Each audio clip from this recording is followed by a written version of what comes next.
રાજ્યમાં પ્રચંડ ગરમી પડવાની હવામાન વિભાગની આગાહી 24 એપ્રિલથી હીટવેવની ચેતવણી. ધંધુકા હત્યા કેસ આરોપીના મકાન સહિત 15 ગેરકાયદેસર દબાણ પણ તોડી પડાયા. બનાવના સ્થળે હજુ પણ કરફ્યુ જેવો માહોલ. ખુશીનો દિવસ માતમમાં ફેરવાયો.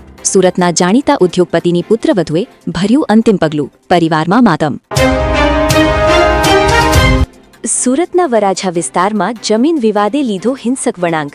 વેપારી પર જીવલેણ હુમલો. મુખ્ય આરોપી ઝડપાયો.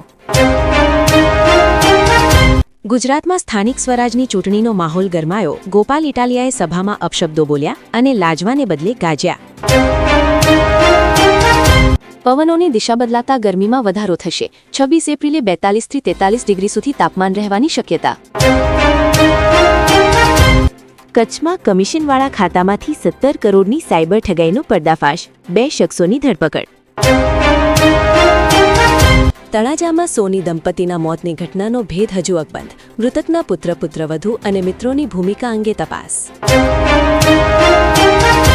સીએમ બંદોબસ્તમાં જતી પોલીસ અશ્વદળની વાન પલટી ગઈ. અશ્વોને પહોંચી ઈજા. હાઈવે પર ટ્રાફિક જામ.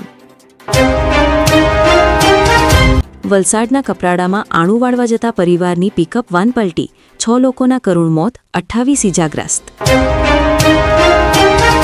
પુણેમાં બસનો ભયાનક અકસ્માત. બ્રેક ફેલ થતા પીએમપીએમએલ બસ સીધી દુકાનમાં ઘૂસી ગઈ. અકસ્માતના દ્રશ્યો સીસીટીવીમાં કેદ. સુરતમાં ભીષણ આગ.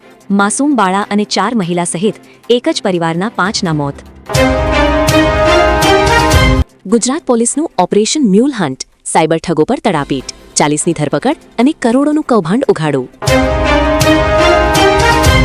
આણંદમાં ભૂકંપનો હળવો આંચકો અનુભવાતા લોકોમાં ફફડાટ. ઉમરે ટાકોર વચ્ચે નોંધાયું કેન્દ્રબિંદુ. સુરત ટ્રેડિંગના નામે કરોડોનો ફુલેકો ફેરવનાર ભાઈ બહેન ઝડપાયા. રોકાણકારો સાથે આચરી છેતરપિંડી. ઈરાને હોર્મુઝમાં જહાજો પર હુમલો કર્યો. કબજે કરી ઈરાન લઈ ગયા. એક ગુજરાતના મુન્દ્રા પોર્ટ પર આવી રહ્યું હતું.